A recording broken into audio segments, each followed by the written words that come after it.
वाघ्या कुत्र्याच्या स्मारकासंदर्भात नेत्यांनी वेगवेगळ्या भूमिका घेतलेल्या आहेत। स्मारकासंदर्भात समिती नेमण्याची ठाकरे आणि होळकरांनी मागणी केली, तर संभाजी ब्रिगेडकडून स्मारक हटवण्यासाठी अल्टिमेटम देण्यात आलेला आहे। ती जागा का शिवाजी महाराजांच्या समाधीच्या बाजूलाच का? कुठला रेफरन्स आहे की जिथे त्यांनी उडी मारली? एक ही रेफरन्स नाहीये, एक ही रेफरन्स नाहीये। संभाजीराजेंनी पुढाकार घेतलेला आहे।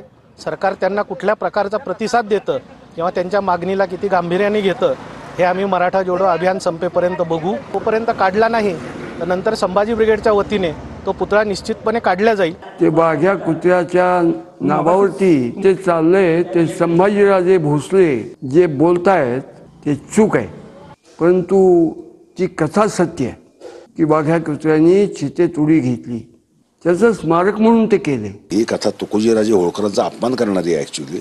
कारण पहिला गोष्ट अशी की शिवाजी महाराजांची समाधी बांधणं हेच मुळात क्रांतिकारी कार्य होतं, त्याला ब्रिटिशांचा विरोध नव्हता। मग कुत्राची समाधी करायला ब्रिटिशांनी विरोध काय करायचा? काहीच कारण नव्हतं। रायगडावरची वाघ्या कुत्र्याची जी काही समाधी किंवा जे काही स्मारक आहे त्याबद्दल इतिहास तज्ञांचं मत घेणं गरजेचं आहे आणि पाहिजे कमिटी नेमा, काय वाटेल ते करा, ठेवायची ते ठेवा, उखडायची ते उखडा। माझी भूमिका आहे की त्याच्या खोलात जा, तो विषय समजून घ्या। वाघ्याची अडचण आहे की होळकरांच्या नावाची अडचण आहे, हा विषय समजून घ्या। जर होळकरांच्या नावाची अडचण नसेल तर वाघ्याचं तथ्य समिती नेमून तुम्ही समोर आणा।